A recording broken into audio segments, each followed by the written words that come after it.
초현실주의를 대표하는 독일 화가 막스 에른스트. 그의 작품 숲2는 수십 년간 행방을 알 수 없다가 2004년 세상에 다시 등장. 당시 막스 에른스트 최고 전문가인 베르너 스피스의 진품 감정을 마친 뒤 2006년 한 수집가에게 약 76억 원에 팔리며 엄청난 가치를 증명했습니다. 그런데 5년 뒤인 2011년 당시 팔린 막스 에른스트의 숲2가 진품이 아니라 위작이었다는 사실이 밝혀졌습니다. 아니 전문가한테 진품 감정을 받았다면서요? 그것도 다른 사람도 아니고 그 사람 권위자가 해준 거 아닙니까? 네. 이 위작 스캔들의 주인공은 독일의 화가 볼프강 벨트라키. 그런데 더욱 충격적인 건요. 그가 막스 에른스트의 작품뿐만 아니라 하일리 캄펜동크, 앙드레 드랭, 키스 반 동겐 등 전 세계 유명 화가들의 작품 14점을 위조, 약 500억 원이 넘는 이득을 취했다는 사실이었습니다. 되게 잘 그려놨다. 저주받은 재능이다. 그러니까. 근데 보통 미술품을 감별할 때 화가 고유의 붓터치, 기법 이런 화풍을 분석하는 건 물론이고요. 현미경 등을 이용해 그림을 그린 캔버스의 재질, 사용된 물감의 종류까지 과학적으로 분석해서 위작을 감별해내는데요. 그런데 이 벨트라키는 위작을 그릴 때 그림만 잘 그려서는 안 돼. 그 사람을 완벽히 파악하고 내가 그 화가가 돼야 한다고. 원작의 화가가 어느 시대 사람인지, 그 시대에 사용한 재료들은 무엇이었는지 철저하게 조사하는 건 물론이고 똑같은 물감, 똑같은 붓, 똑같은 캔버스를 사용했고요. 심지어 피곤해 죽겠네. 이 사람은 왜 하필 새벽에 그림을 그린 거야? 원작 화가의 생활 패턴과 주변 환경까지 철저하게 조사. 만약 원작의 화가가 새벽에만 그림을 그렸다면 벨트라키도 새벽에만 그리고 비 오는 날 그렸다면 똑같이 비 오는 날에, 그리고 원작이 이틀에 걸쳐서 완성됐다면 벨트라키 또한 무슨 수를 써서라도 이틀 안에 그림을 완성했습니다. 저 재능이 너무 아깝다. 이 정도면 진짜 좋은 맘 먹고 좋은 작품 그리셨으면 더 좋았을 것 같아요. 근데 치밀하게 이제 잘 해왔던 것 같은데 어쩌다 들통이 이렇게 난 거예요? 정말 딱 한 번의 실수입니다. 스위스 미술관에서 벨트라키가 위조한 하인리 캄펜덩크의 붉은 말을 구입, 작품 보존을 위해 그림 성분을 조사했습니다. 그런데 티타늄 화이트 물감 속 성분에 화가 캄펜덩크가 활동했던 시대에 사용되지 않았던 산화 성분이 포함돼 있었던 겁니다. 이 사건으로 모든 것이 들통난 벨트라키는요, 위작한 이유에 대해 제 이름을 건 그림을 76억 원에 구매하는 사람은 없다고요. 라고 밝히며 위조 사실을 자백. 4년간 교도소에 수감됐다가 2015년에 석방됐는데요. 위작 스캔들로 유명해진 그는 이제 당당히 자신의 이름을 걸고 활발히 작품 활동 중이라고 합니다. 그래요, 자기 작품 해요. 이 정도 재능 있으시면. 그럼. 세계를 농락한 희대의 사기꾼 16일 공개합니다. 팬데믹이 만든 신종 사기. 전 세계가 약 2년째 코로나19 팬데믹과 사투를 벌이고 있는 가운데 우여곡절 끝에 백신 접종을 시작했지만 설상가상 돌연 변이 바이러스로 세 번째 백신을 맞는 이 부스터샷까지 언급되고 있는데요. 그런데 지난 8월 브라질 리우데자네이루에서 부스터샷에 이 부스터샷을 맞은 사람이 등장해 논란이 됐습니다. 몇 번을 부스팅을 한 거야? 몇 번을 맞은 거예요? 그럼 2번을 맞으면 되고 3번째가 부스터샷인데 네. 4번, 5번 맞은 거예요? 한 사람이? 자, 브라질 보건부에 따르면 한 남성은 지난 5월부터 10주 만에 5번이나 코로나19 백신을 종류별로 접종했음에도 불구하고 코로나19 감염이 두려워 6번째 백신 접종을 시도했습니다. 염려증이구나. 자, 추가 백신 접종 시 1차 백신 접종 증명서가 필요하지만 당국은 백신 접종센터에 발생한 정전으로 접종 사실 확인에 차질이 생겼던 것으로 추측했는데요. 그런데 당시 브라질은 백신 부족으로 수차례 접종 일정이 연기됐었던 상황. 이런 상황에서 이 남성은 이미 접종을 완료했음에도 보건당국을 속이고 다른 사람의 백신 접종 기회를 앗아간 겁니다. 너무 이기적이다. 못됐다. 사실은 이제 노인이나 노약자 같은 경우는 백신이 더 시급하잖아요. 기저질환 있는 분들은. 그렇죠. 자기 살겠다고 저걸 다 뺏어가면 어떡합니까? 그거 일단 10주 안에 5번 맞으면 그 좋은 건지 아닌지도 모르겠거니와 오히려 정말 부작용이 있는 게 아닐지. 좋다 해도. 그렇죠. 본인만을 위해서 저러면 안 되죠. 전 세계가 백신 확보 전쟁에 나서며 사투를 벌이고 있는 가운데 세계 각지에서 코로나19 백신 관련 사기가 기승을 부리고 있는데요. 백신 관련 사례를 살펴보면요. 자, 먼저 일본에선 지난해부터 어르신, 백신 예약하기 힘드시죠? 10만엔 입금하면은 먼저 접종받게 해드릴게요. 자, 사기꾼들은 보건당국 공무원들을 사칭, 주로 노인들에게 전화를 걸어 백신 예약금 명목으로 돈을 뜯어냈고요. 이 밖에도 코로나19 백신에 투자하면 돈을 벌 수 있다라며 금전을 요구하는 사기도 발생했습니다. 그리고 백신 관련 사기가 끊이질 않자 일본 경시청에선 공무원이 전화로 코로나19 백신 접종을 권하는 일은 절대 없습니다. 그리고 일본 당국은 아예 백신 사기 관련 주의사항을 배포. 뿐만 아니라 중국, 식염수를 코로나19 백신으로 속인 사기꾼들, 폴란드, 주름 개선제던 가짜 코로나19 백신 적발. 이렇게 전 세계에서 코로나19 백신 관련 사기가 끊이질 않고 있는데요. 코로나19 때문에 사람들이 불안해하니까 그 심리를 이용해서 듣도 보도 못한 아주 악질적인 그런 신종 사기 수법들이 많아진 것 같아요. 세계를 농락한 희대의 사기꾼 15위 공개합니다. 주의, 그 메시지를 의심하라. 안녕하세요. 미국에서 일하는 군의관입니다. 당신의 프로필 사진을 보고 연락했습니다.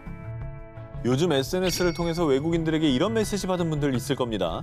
얼핏 보면 달콤한 메시지 같지만 실상은 최근 활기치고 있는 신종 사기 수법, 연애하는 척 상대를 속여 돈을 뜯어내는 로맨스 스캠입니다.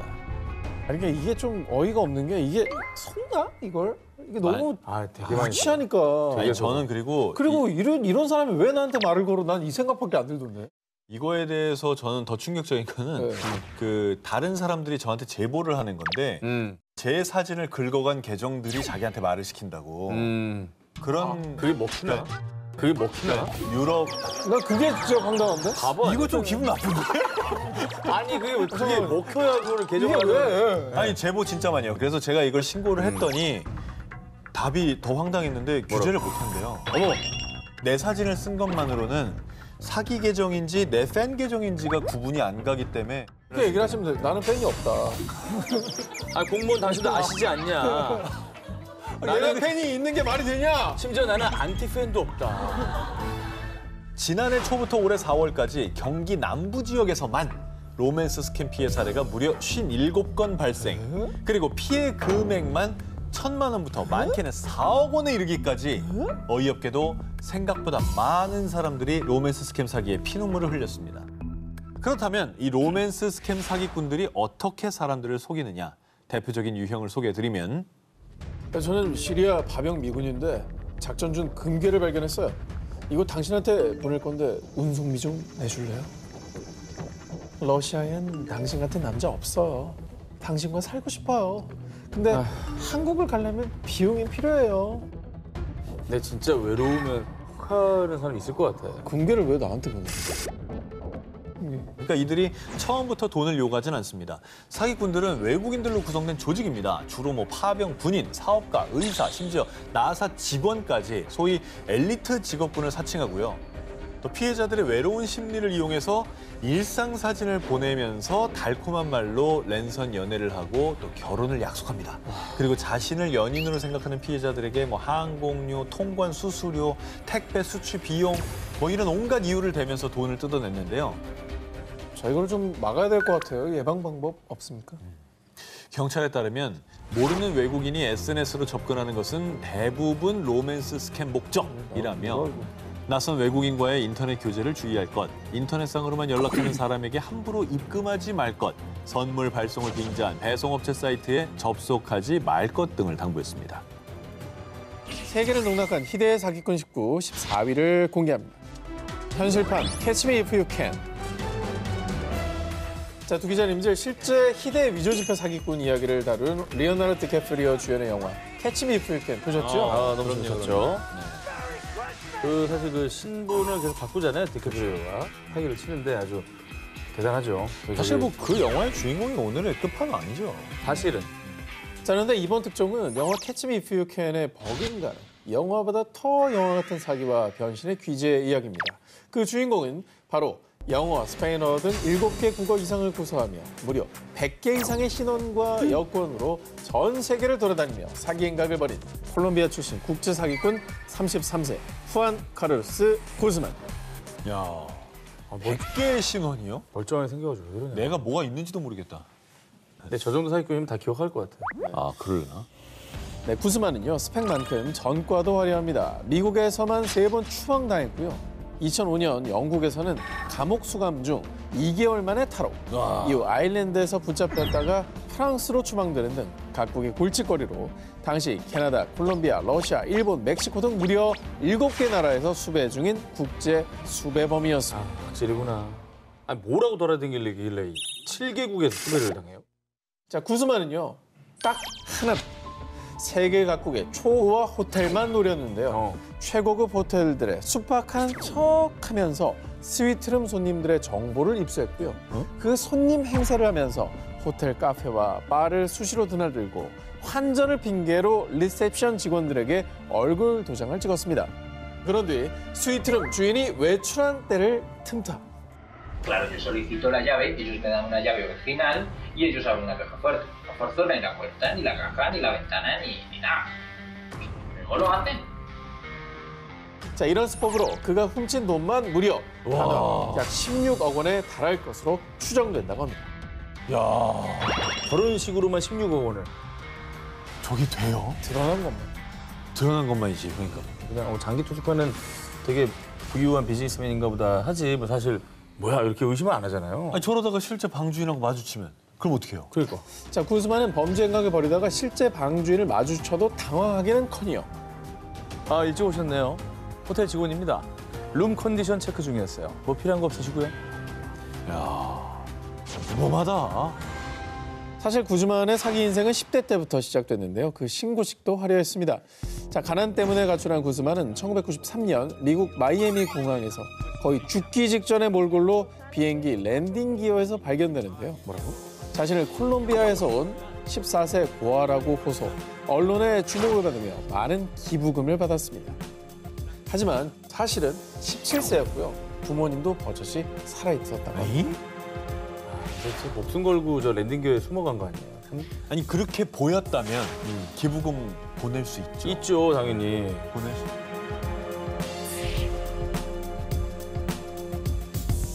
세계를 농락한 희대의 사기꾼 19 13위를 공개합니다.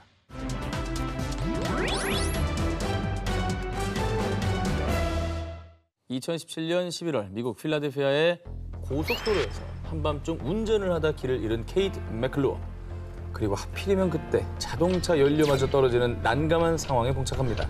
그런데 이때 아니, 저 연료가 다 떨어진 것 같은데 제가 도와드릴까요? 노숙인이었던 조니 보빗은 자신의 전 재산인 $20, 하나로 약 24,000원가량을 탈탈 털어 자동차 연료를 구매, 맥클루어를 도와줬습니다. 야, 노숙인 본인도 어려우실 텐데. 그렇죠. 힘든 일에 처한 사람을 지나치지 않고 도와준 아주 미담 기사인데요.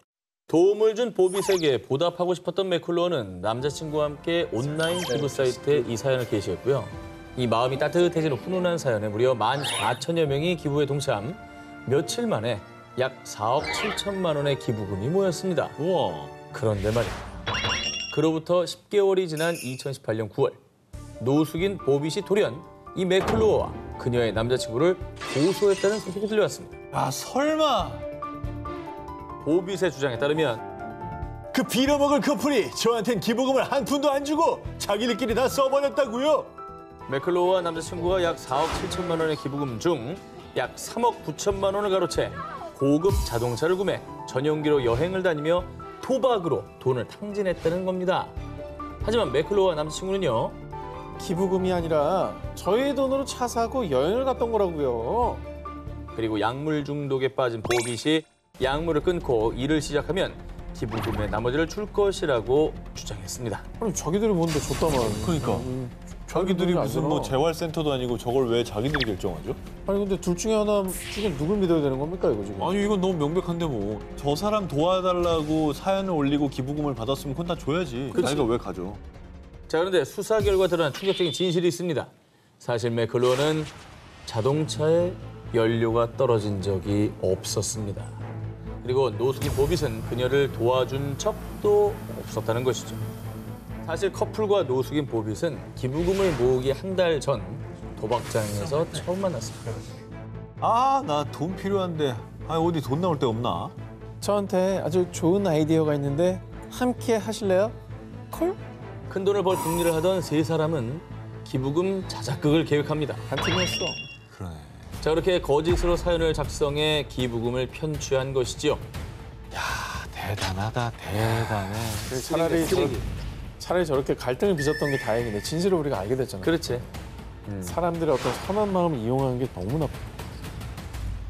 2010년 스페인 파코 산스란 남성이 온몸에 악성 종양이 무려 2천여 개나 퍼져 생명의 위협을 받고 있다는 안타까운 소식이 전해졌는데요.